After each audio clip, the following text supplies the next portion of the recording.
Om Sai Ram, Sai Satcharitra, chapter 43 and 44. This chapter covers the following: Baba's passing away continued, preparation, placing Baba in the Samadhi Mandir, breaking of the brick, 72 hours Samadhi, jogs sannyas, and Baba's nectar-like words. Preparation. It is a general practice amongst Hindus that when a man is about to die, specific religious scriptures are read out to him, so that his mind is withdrawn from worldly things and is fixed on God. Thus, his future progress is natural and easy. When the king Parikshiti was cursed by the son of a Brahmin rishi and was about to die a week later, the great sage Shuka expounded to him the famous Bhagavad Puran. This practice is followed even now, and the Gita, Bhagavat, and other sacred books are read out to dying persons. Since Baba was an incarnation of God, he needed no such help. But just to set an example for his people, he followed this practice. When he knew that he was to pass away soon, he ordered a man, Mr. Vase, to read the Rama Vijaya to him. Mr. Vase read the book once that week. Then Baba asked him to read the same book again, day and night, and he finished the second reading in 3 days. Thus 11 days passed. Then he again read it to Baba for 3 days and was exhausted, so Baba let him go and continued to meditate. He abided in his self and was waiting for the last moment. 2 or 3 days before his death, Baba had stopped his morning peregrinations and begging rounds and remained in the masjid. He was conscious till the end and was advising his devotees not to lose heart. He did not let anybody know the exact time of his departure. Kaka Sahib Dikshit and Bapu Sahib Booty had been dining daily with him in the masjid. That day, the 15th of October, after the Aarti, he asked them to go to their houses and have lunch. Yet, a few devotees, Lakshmi Bai Shinde, Bhagoji Shinde, Bayaji, Lakshman Bala Shimpi, Shama, and Nana Sahib Nimonkar did not leave. Shama was sitting on the steps.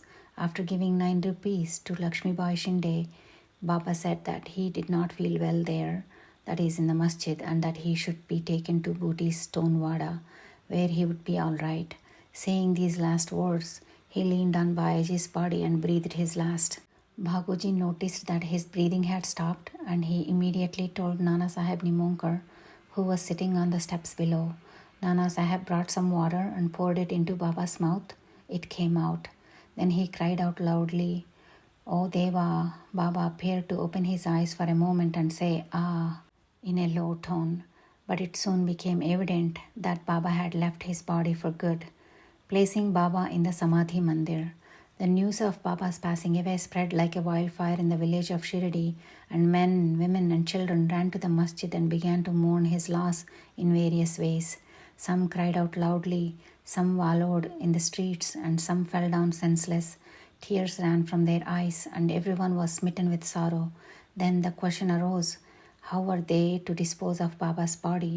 Some Muslims said that the body should be interred in an open space with a tomb built over it. Even Kushal Chand and Amir Shakar shared this opinion. But Ramchandra Patil, the village officer, said to the villagers in a firm and determined voice, "Your thought is not acceptable to us. Baba's body should be placed in the wada." Thus, people were divided in their opinion, and discussion regarding this went on for about 36 hours. On Wednesday morning, Baba appeared in Lakshman Mama Joshi's dreams and, drawing him by his hand, said, "Get up soon. Bapu Sahib thinks that I am dead, and so he won't come. You do the worship and the morning aarti." Lakshman Mama was the village astrologer and was Shama's maternal uncle. He was an orthodox Brahmin and worshipped Baba first every morning and then worshipped all the other village deities. He had full faith in Baba.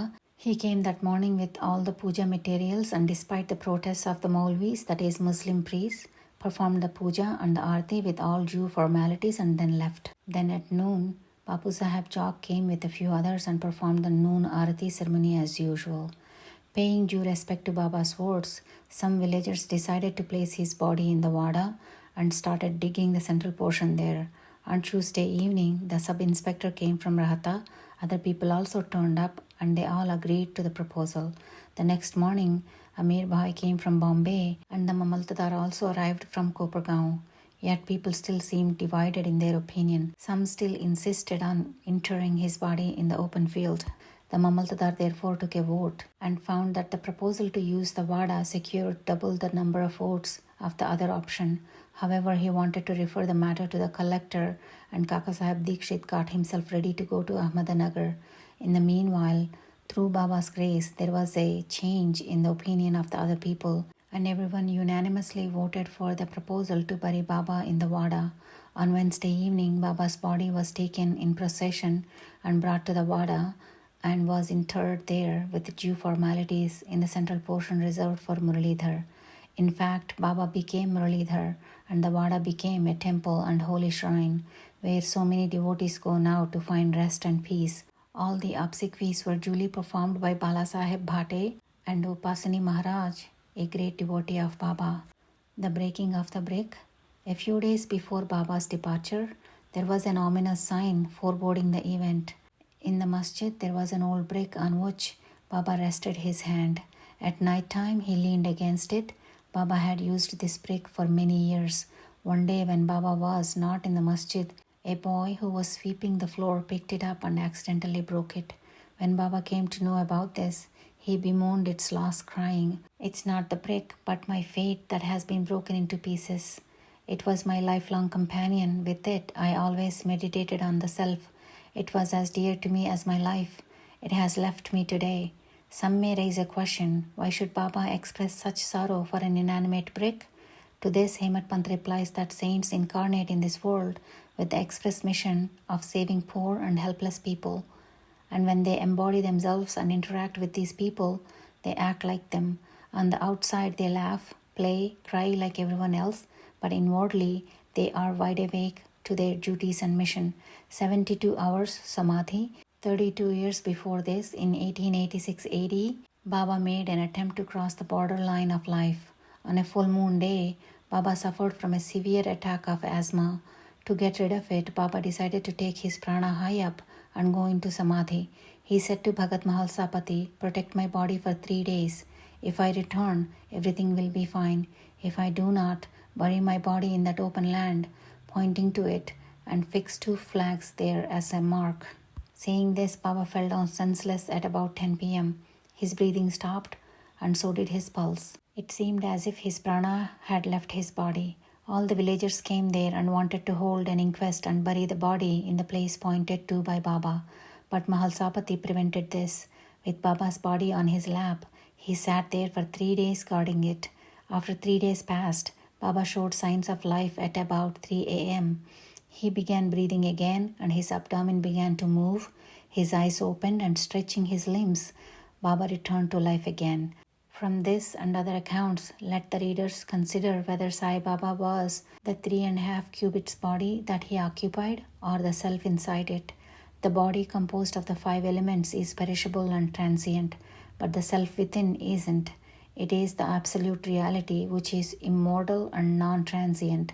The pure consciousness of being, or Brahma, the ruler and controller of the senses and mind, is Sai.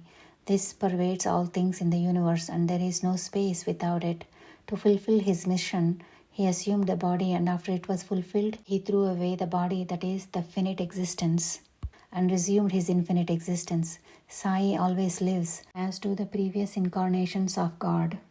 His passing away is only an outward aspect, but in reality he pervades all animate and inanimate things, and is their inner controller and ruler. This can be and is even now experienced by many who surrender themselves completely to him and worship him with wholehearted devotion. Though it is not possible for us to see Baba's form now, if we go to Shirdi, we shall find his beautiful lifelike portrait adorning the Samadhi Mandir. This was painted by Shamrao Jaikar, a famous artist and well-known devotee of Baba. To an imaginative and devout viewer, the portrait can even today provide the satisfaction of receiving Baba's darshana. Though Baba has no physical body now, he lives everywhere and will affect the welfare of his devotees. Saints like Baba never die. Although they look like men, they are in fact God. Bapu Sahib Jag's sannyas. Hemat Pant closes this chapter with the account of Jag's sannyas, that is, renunciation of worldly life. Shakaram Hari alias Bapu Sahib Jag was an uncle of the famous Varkari Vishnubuva Jaga of Pune.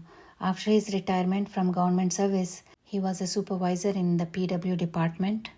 In 1909, he came and lived in Shirdi with his wife. He had no children. Both husband and wife loved Baba and spent all their time worshipping and serving Baba.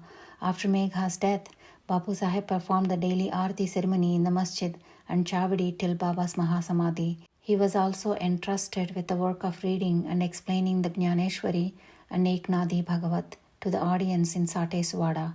After serving for many years, Jag asked Baba, I have served you for so long, yet my mind is not calm and composed. How is it that my contact with a saint has not improved me? When will you bless me? Hearing Jag's prayer, Baba replied, in due course, your bad actions and their fruit or result will be destroyed. Your merits and demerits will be reduced to ashes, and I shall consider you blessed. Then you will renounce all attachments and conquer lust and palate, and thereby getting rid of all impediments, you will serve God wholeheartedly and resort to the begging bowl, that is, accept sannyasa. After some time, Baba's words came true. His wife passed away, and as he had no other attachments, he became free and accepted sannyas before his death and realized the goal of his life. Baba's nectar-like words. The kind and merciful Sai Baba said the following sweet words many a times. He who loves me dearly always sees me. The whole world is desolate to him without me. He tells no stories but mine. He continuously meditates upon me and always chants my name. I feel indebted to him who surrenders himself completely to me and always remembers me. I shall repay his debt by giving him salvation, that is, self-realization. I am dependent on him who thinks and hungers after me and who does not eat anything without first offering it to me. He who thus comes to me becomes one with me, just as a river merges with the sea.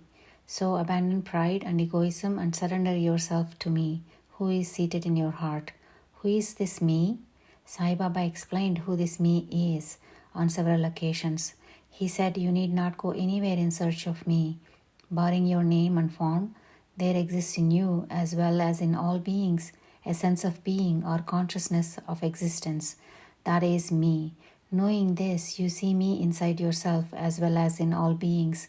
If you practice this, you will realize all pervasiveness and thus attain oneness with me. Hematpant therefore bows before the readers and requests humbly and lovingly that they should love and respect all gods, saints and people. As Baba often said, he who carps and cavils at others pierces me in the heart and injures me, but he who suffers and endures pleases me the most. Baba thus pervades all beings and creatures and besets them on all sides. He likes nothing better than love for all beings. Such nectar and pure ambrosia always flowed from Baba's lips. Hematpant therefore concludes that those who lovingly sing of Baba's fame and those who hear the same with devotion both become one with Sai. Bow to Sri Sai, peace be to all. This brings us to the end of Sai Satcharitra, chapter 43 and 44.